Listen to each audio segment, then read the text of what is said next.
I started actually rather young. My mom was an English teacher, translator, and also a bilingual assistant back in Colombia, which is our home country. And I went on an exchange program when I graduated high school, which was I was 16 years old. When I came back from the U.S., where I went to the Pacific Coast in Oregon. Beautiful experience, a great experience, and I really improved my mastery of the English language quite a bit over a year. And so when I came back, my mom had that business, and she started offering me some small projects on the side. So I was like, well, now that you speak English well and you've mastered your sort of academic aspect of English, you want to make some money in the summer while you're not going to school. So that's how I got started. So I think like one of my first paychecks must have been something like the equivalent of $80 or $50, and that was a lot for a 16-year-old at the time. So I really liked it. So I kept, helping my mom with translation, and because she was like the main translator, she would do the revision work, and that's how I got started getting feedback, learning how to work with technical dictionaries because she had a lot of them. I learned a lot how to work with technical books, technical dictionaries. I had to do a lot of research because I wasn't the sharpest nail in the bucket when it came to like biology and science in high school. So it also helped me develop like an interest in general topics and in doing research. That's how I got started. It's not the most elegant beginning to a translation, to the start of a translation career, but it was familiar. I saw my mom doing that at home, so like it felt very natural. I'm a bit of a generalist. I've done like from legal, medical, social service, finance, community, scientific, technical. I've done a little bit of everything. I think I enjoy anything that's related to technology or science. I like that a lot, like manuals or user guides and that kind of thing. I like the way they write. I like it. It's somewhat similar to the writing conventions of Spanish. To me, it appeals to me. Maybe other people will disagree in terms of like, in terms of preference. But for preference, for me, I like anything like technical or tech related to technology or user manuals like that.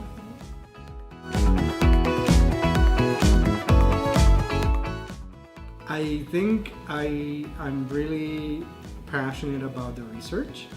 I like finding terms in the translation or in the source document that I don't know or that I'm not 100% sure about. I like that because it allows me to learn new things, and I usually have like a guesstimate, right, of what the term could be translated into. But I don't trust myself with that guesstimate, and I like that aspect of my work ethics because I usually don't go with the first thing that comes to my head, but I do write it down, or I would make I would highlight the term in the document and then come back and research it. Or if it's like if it's a fundamental term in the translation, something that comes up quite a bit or quite often, I stop what I'm doing and I research it, and then when I find that I was close to what I had in mind, that's a great, it's a great success. Draws a smile on my face, like, oh yeah, like I guessed it right, or and even if I'm not close to it and it turns out that it's a completely different thing and that I misinterpreted what the translation or what the term really meant, I'm happy. I mean, it's a win-win either way because I learned something new. But the research is like the search, the hunt for that precise term. It's something exciting for me.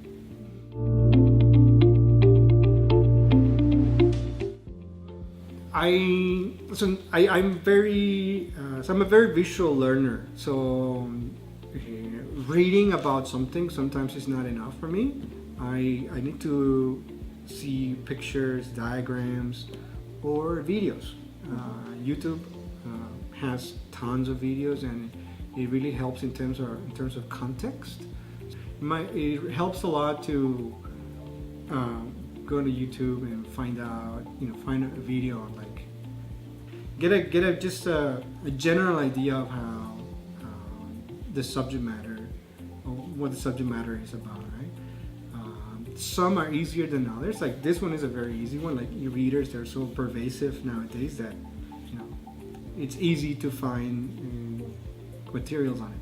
But if it's something like, let's say, like nuclear, let's say like CANDU reactors or something like that, it is more likely that you never had to work or deal with a topic or an environment of that sort. So, watching videos, it helps me. I'm not saying that everyone should do it, but it helps me because it helps me visualize the concepts that I'm translating.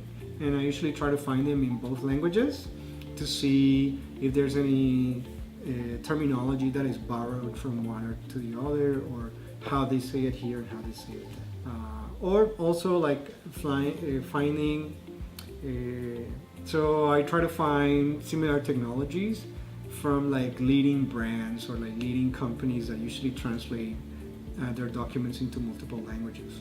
Right? So for example, if you're doing you're translating the user guide for one of those e-readers, finding a user manual or a user guide for an iPad would be useful, right? Or a tablet, right? So you go to like Samsung, or you go to Apple, and a lot of their manuals are translated into multiple languages. So it doesn't hurt to look at the versions of each document in those documents. Like we were talking about parallel text, that's one thing that's been very helpful for me. To like try to find what some of those like deep pockets, big multinational organizations are using, right? To sort of bring that to my personal practice. So there's usually not enough time to, like if it's a lengthy project, there's not enough time to read it like cover to cover, right? So I usually like skim and scan a few pages at the beginning, a few pages in the middle, and a few pages at the end, and I try to gauge what I have done in the past and how different in terms of level of difficulty it is. And then if I see that it's something that I can do with a reasonable amount of research, I will do it. But if it's something that it's a completely new topic to me, and I see that the writing style, the structure, the topic itself is completely unknown to me, and it will require more time, bringing up my knowledge of the context up to a level, then I will probably decline it. The first things I do is communicate that to the client immediately. I'm all for transparency and letting them know. It turned out to be more complex than I thought. My initial assessment perhaps wasn't as thorough, or I come to a point where maybe the font size was this small that, or illegible, or whatever challenge it is, just communicate it immediately to the client. I think communication and transparency is key. I think we are professionals, but we are also humans, and we should always disclose the limitations of our skills. It's very sad when professionals are trying to wing it and do a poor job, and you ruin your reputation. The client will not. You might get the money for that one project, but you may not get that customer as a repeat customer.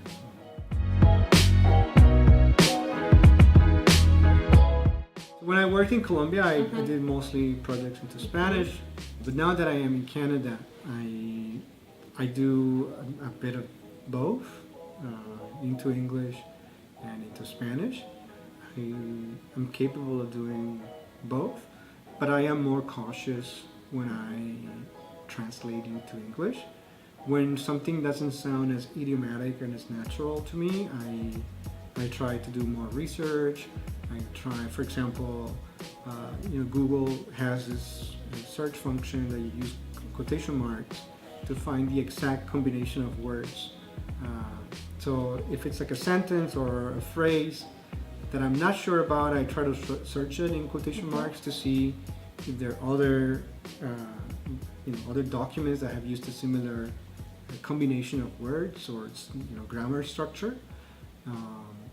And then if I find that it has a sufficient number of hits, whatever, over 3,000 or over 1,000, or depending on the length of the phrase or the sentence, then I say, okay, then it is frequently used. So, but I'm more cautious when I translate into English because I'm cognizant of the fact that English is my second language. So it's not that I doubt my skills, but I just want to make sure that what I am offering the client is something that is not only accurate and faithful to the original, but also natural in the English language.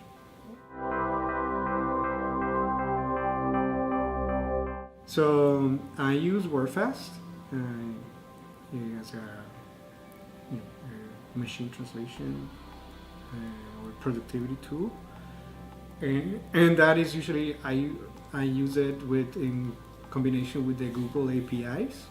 What it offers sometimes it's pretty accurate, and sometimes it's scary because some of the technology has gotten so good that you sometimes don't have to edit anything from what the machine translation offers. Most of the times you do. I would say you have to edit at least maybe 80-85% of what you do in machine translation, and it does a great job at learning from the translation memory, the choices that you've made. The choices that you make get added to that translation memory, and so it recognizes decisions that you've made within the same document or the same project. So it propagates your choices or your edits throughout the document. And so for the non-tech person, I think this is a good tool. WordFast is what I use more often. The other productivity tool is actually a free productivity tool, which is the Google Translator kit. And a lot of people laugh about Google Translate, and anyone who says, I use Google Translate in the industry, it's a bit of a mockery because it is understood that the translation is poor, and it is poor. The Google is not exact, it's not the best, but the Translator toolkit, I have found it to be very useful and somewhat easy to use. It gives you it saves your work online, and so you don't have to you have to worry about power going out and losing your projects and whatnot. It gives you a percentage of completion of your project, and it allows you to find and replace. It also auto propagates as well. It's probably not as powerful as some of the other productivity tools out there, but it's impressive what you can do with it, really, if you know how to use it well. Yeah, and maybe try it before you purchase some other kit. From that perspective, it's a great idea. Before making an investment into a license, a license like WordFast, I think it's €500 for 3 years, something like that. I'm not sure about the pricing nowadays. But so before you purchase one, you can get sort of your feet wet with the Translator toolkit that Google offers. And I would recommend that you use it with a project that is not a paid project, but more like a personal project, right? Like something just for you to practice, because you don't want to waste time or miss your deadlines or anything like that. And you also have to be cautious with how you use Google, because you don't want to put confidential information there. You don't want to do it at least without your client's consent. Yeah, the topics are so interesting. Like I didn't get I had the opportunity to write a couple of the modules, and I had a chance to also teach a couple of the modules. So in doing so, you could see the whole syllabus. And yeah, like I wish I had had an opportunity to take a program like this when I was younger. I think it would have exposed me to so many concepts and theories and techniques and coping tactics and things that I sort of had to learn on my own. So like from trial and error, to get it in a syllabus or in a program like this, it's all there and it's been put together by people of different kind of experience, with different kinds of experience and levels of education and skill. That would have been amazing.